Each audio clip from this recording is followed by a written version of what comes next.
پھر اللہ تبارک و تعالیٰ نے آگے ارشاد فرمایا حضرت آدم کی پیدائش کا واقعہ. کچھ مفسرین نے لکھا اللہ نے مشورہ کیا تھا فرشتوں سے وَإِذْ قَالَ رَبُّكَ لِلْمَلَائِكَةِ إِنِّي جَاعِلٌ فِي الْأَرْضِ خَلِيفَةً. لیکن کچھ مفسرین کہتے ہیں کہ اللہ کو ضرورت نہیں فرشتوں سے مشورہ کرنے کی. اللہ نے فرشتوں سے مشورہ نہیں کیا بلکہ رب نے انہیں آگاہ فرمایا تھا کہ میں لگا ہوں زمین پہ اپنا نائب بنانے, میں خلافت دینے لگا ہوں زمین پہ. اب یہ تو دینے والی کی مرضی ہے نا اس نے کس کو دینی ہے, یہ تو دینے والے کی مرضی ہے نا اس نے. تو کچھ لوگ کہتے ہیں کہ دینے والے سے زیادہ ہمیں پتہ ہے. تو فرشتوں کو بھی یہ اجتہادی خطا ہو گئی, کہنے لگے یا اللہ اسے نہ بنانا, یہ فساد کرے گا, یہ خون ریزیاں کرے گا. تو اللہ نے فرمایا جو میں جانتا ہوں وہ تم. اللہ اکبر. امام راضی فرماتے ہیں جب رمضان آتا ہے تو اللہ فرشتوں سے کہتا ہے ذرا یہ کھول کے دروازے دیکھو نا یہ زمین پہ کیا کر رہے ہیں. تم تو کہتے تھے فساد کریں گے اور یہ سارے تراویحاں پڑھ رہے ہیں. تم تو گویا کہتے تھے فساد کریں گے اور یہ تو دیکھو گویا رمضان کے روزے رکھ رہے ہیں, یہ تو میری یاد میں نکلے ہوئے. تم کچھ کہتے تھے اور دیکھو میں نے تمہیں کہا تھا نا جو میں جانتا ہوں وہ تم. اللہ نے پھر حضرت آدم علیہ السلام کو تمام زمانے کے علوم عطا کیے, علم سکھا لیا. تو فرشتوں سے کہا تم بھی ان چیزوں کے نام بتاؤ, تو وہ بتا سکے نہیں. اللہ نے فرمایا اب اس طرح کرو آدم کو سجدہ کرو.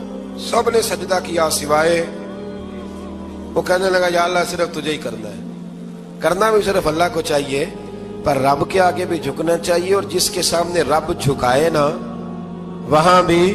اور یہ جو عاجزی ہے نا, یہ جو جھکنا ہے یہ علم کے آگے ہے. ہماری مصیبت یہ ہے کہ ہم علم کے آگے بھی گردن جھکانے کو تیار نہیں ہوتے, وہاں بھی ہم خود عالم فاضل بن جاتے ہیں. تو فرمایا کہ سب سے کہا سجدہ کرو, سب نے سجدہ کیا سوائے ابلیس کے. تو پھر ہوا کیا وکان من الکافرین, وہ کافروں میں سے ہو گیا. پھر اللہ نے حضرت آدم کو اور جناب حوا کو نا مقام دے دیا جنت میں رہنے کے لیے, اور کہا سارا کچھ کھانا, درخت کے قریب نہ جانا. ابھی آپ کسی سے کہہ دیں تھوڑا سا کہ پیچھے نہ دیکھنا, یعنی اگر میری سمجھ لیں ادب کی وجہ سے کوئی 1.5-2 منٹ یا 6 منٹ نہیں بھی نہ دیکھے گا تو سوچے گا ضرور کہ پتہ نہیں اب پیچھے کیا ہے, مصیبت کیا ہے. یعنی آپ کہہ کے دیکھ لیں کسی کو پیچھے نہ دیکھنا, فطرت ہے نا انسان کی, وہ جستجو کرتا ہے. کہا اس درخت کے پاس نہ جانا.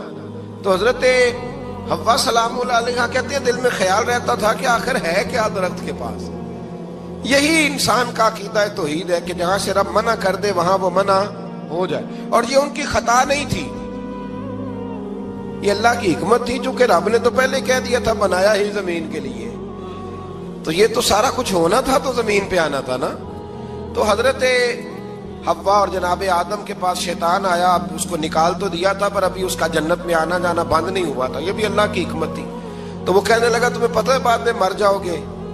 تو حضرت حوا کہنے لگی کیا موت بھی آئے گی؟ کہاں, اس کی تکلیف بھی بڑی ہوگی, تو پھر بچیں گے کیسے؟ تو کہنے لگے پھل کھا لو اس درخت کا. تو بچنے کے لیے پھل کھایا تھا. جس طرح لوگ آج بہت سارے کام بچنے کے لیے کرتے ہیں پر بچ سکتے, بچنے کے لیے پھل کھایا. تو اللہ نے فرمایا زمین پہ چلے جاؤ. تو حضرت آدم زمین پہ آئے, پھر کئی 100 سال روتے رہے. فَتَلَقَّى آدَمُ مِن رَبِّهِ کَلِمَاتٍ. تو پھر اللہ نے خود ہی جناب آدم کو کچھ کلمے سکھائے. علامہ اسماعیل حقی فرماتے ہیں وہ کلمے یہ تھے کہ حضرت آدم نے میرے نبی کا وسیلہ پیش کیا, اللہ کریم نے جناب آدم کی دعا کو مقبول فرما لیا.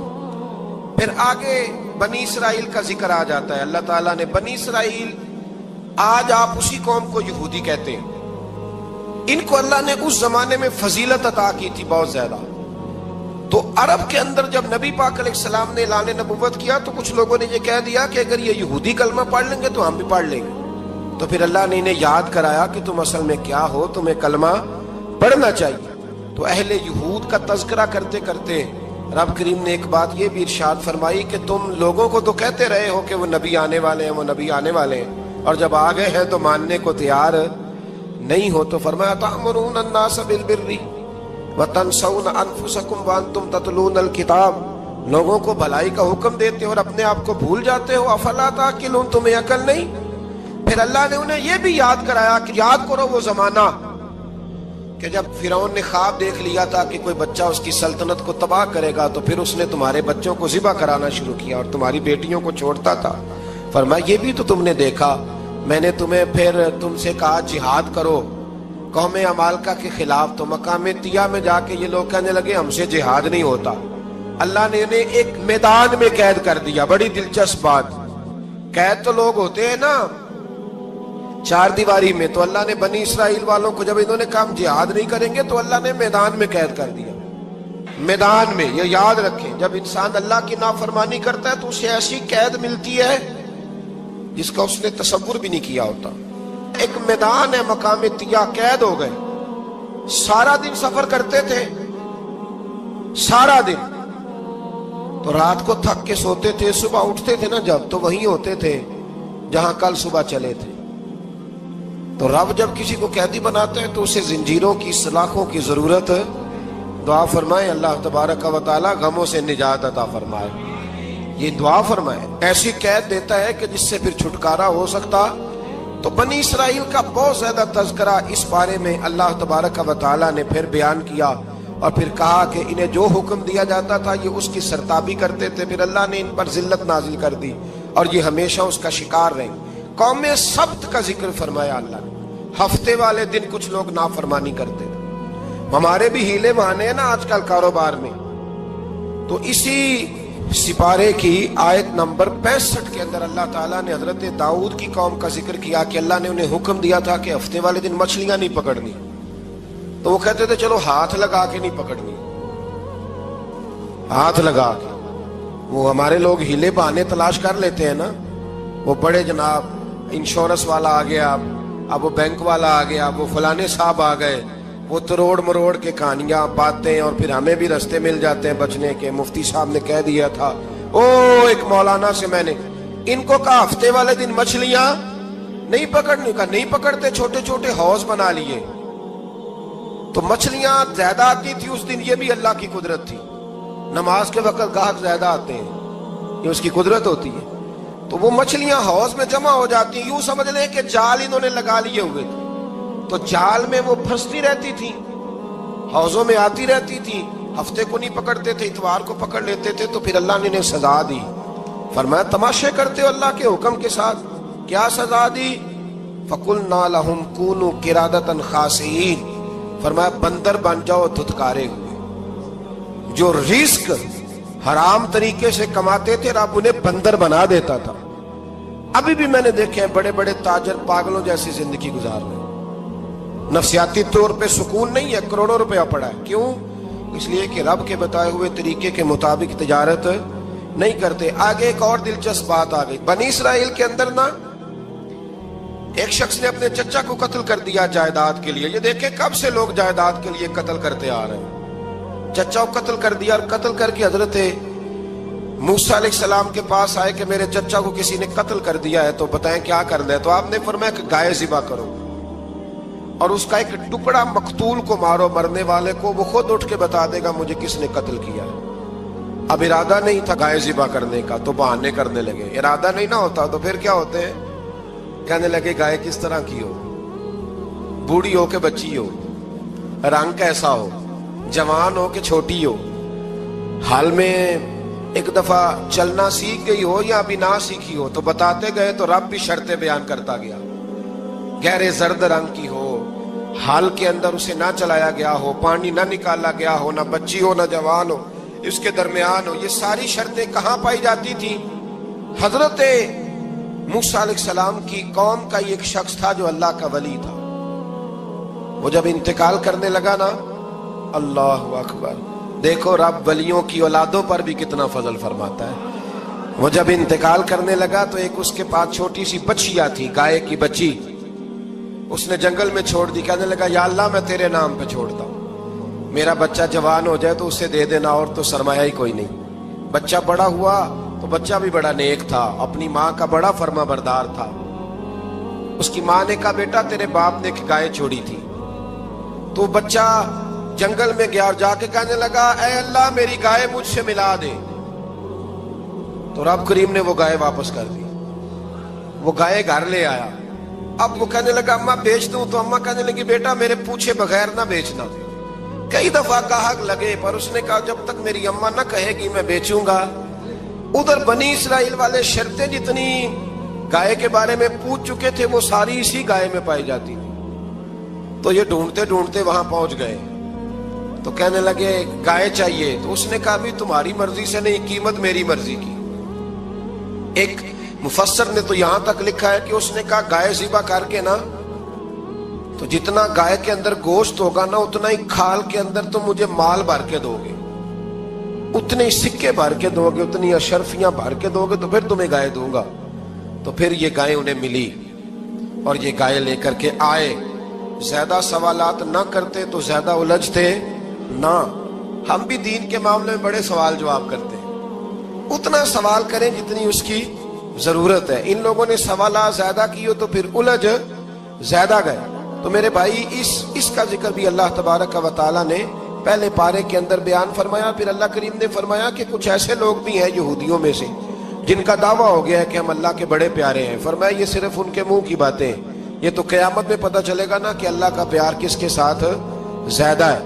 اور پھر یہ بھی یہودیوں نے دعویٰ کیا ہے، اسی پارے میں اللہ فرماتے ہیں کہ ان کا دعویٰ ہے کہ ہم اللہ کے بڑے پیارے ہیں، جنت میں ہم ہی جائیں گے۔ تو اللہ فرماتا ہے پھر مرنے کی دعا تو کرو، جنت میں تو مر کے جانا ہے نا۔ لیکن رب فرماتے ہیں یہ کبھی مرنے کی دعا نہیں کریں گے، اس لیے کہ انہیں پتہ ہے کہ ہم نے آخرت کے لیے کیا بھیجا۔ لیکن جی پہلا حکم آ گیا یا ایھا الذین آمنوا کہہ کے، پہلی آیت قرآن پاک کی پہلے سپارے میں پہلی آیت جس میں اللہ نے کہا یا ایھا الذین آمنوا، تو پہلا حکم آمنوا کہہ کے آیت نمبر 104 میں جو اللہ نے حکم دیا ہے نا وہ نبی پاک کی تعظیم کا حکم۔ پہلا حکم ہی اللہ نے حضور کی عزت اور ناموس کا ارشاد فرمایا۔ پہلا اس ترتیب کے لحاظ سے وہ ہوا یہ کہ جب نبی پاک کو بات ارشاد کرتے تو صحابہ کرام اٹھ کے عرض کرتے رائینا یا رسول اللہ، حضور سمجھ نہیں آئی ذرا رعایت کر دے۔ تو یہودیوں کی عبرانی زبان کے اندر نہ ذرا کھینچ کے پڑھتے تھے رائینا، تو اس کا معنی بنتا تھا معاذ اللہ اے ہمارے چرواہے، بکریاں چرانے والے کو بھی وہ رائینا کہتے تھے۔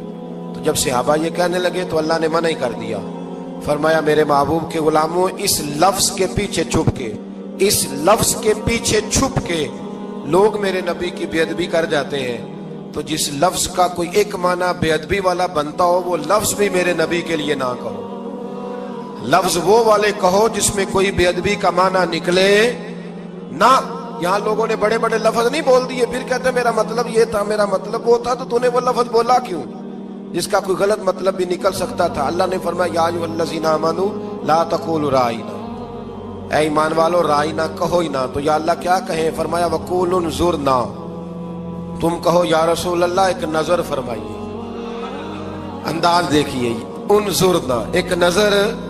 تو ہمارے بزرگ تو پہلے بڑے پیار والوں نے کہہ دیا یا رسول اللہ انظر حالنا، کہتے کہاں سے لاتے ہو جملے؟ میں نے کہا اللہ کی کتاب سے، یا رسول اللہ انظر حالنا یا حبیب اللہ اسمع قالنا، تو تم کہو انظرنا محبوب نظر کرم کرے، واسمعوا، اور کیا ضرورت ہے دوبارہ پوچھنے کی؟ اللہ کہتا ہے پہلے ہی دھیان سے سنا کرو، پہلے ہی واسمعوا، پہلے ہی احتیاط سے سنو، وللکافرین عذاب علیم، اور کافروں کے لیے دردناک عذاب ہے۔ لے جی اسی پارے میں اللہ تبارک و تعالیٰ نے پھر اہل یہود کا ذکر کیا، تو یہود کہنے لگے کہ ہم حضرت ابراہیم کے ماننے والے ہیں، تو اللہ کریم نے وہ بھی ذکر کیا کہ میں نے تو ابراہیم کو آزمایا ہے، وَإِذِ ابْتَلَىٰ إِبْرَاهِيمَ رَبُّهُ بِكَلِمَاتٍ فَأَتَمَّهُنَّ، ہم نے ابراہیم کو کچھ چیزوں سے آزمایا ہے، وہ ہماری آزمائش پہ پورے اترے۔ قَالَ إِنِّي جَاعِلُكَ لِلنَّاسِ إِمَامًا، تو پھر ہم نے انہیں کہا کہ ہم آپ کو پوری دنیا کا امام بنائیں گے۔ وہ آزمائش کیا تھی؟ آگ میں جانا بھی آزمائش، بیٹے کا نہ ہونا بھی آزمائش، بیٹا ہوا تو پھر اسے وادی غیر ذی زرع میں چھوڑ کے آنا بھی آزمائش، بڑا ہوا تو پھر ذبح کرنا بھی آزمائش۔ فرمایا جہاں جہاں آزمایا ہے نا ابراہیم ہماری آزمائش میں پورے اترے۔ فرمایا تو مفت میں حضرت ابراہیم کی اولاد بنتے ہو اور ان کا نام لیتے اور ان کے ساتھ اپنا تعلق بناتے ہو، دیکھو تو صحیح وہ کتنی آزمائشوں سے گزرے۔ تو اس کا بھی اللہ نے اسی میں ذکر فرمایا۔ اور پھر وہ بات کرتے تھے حضرت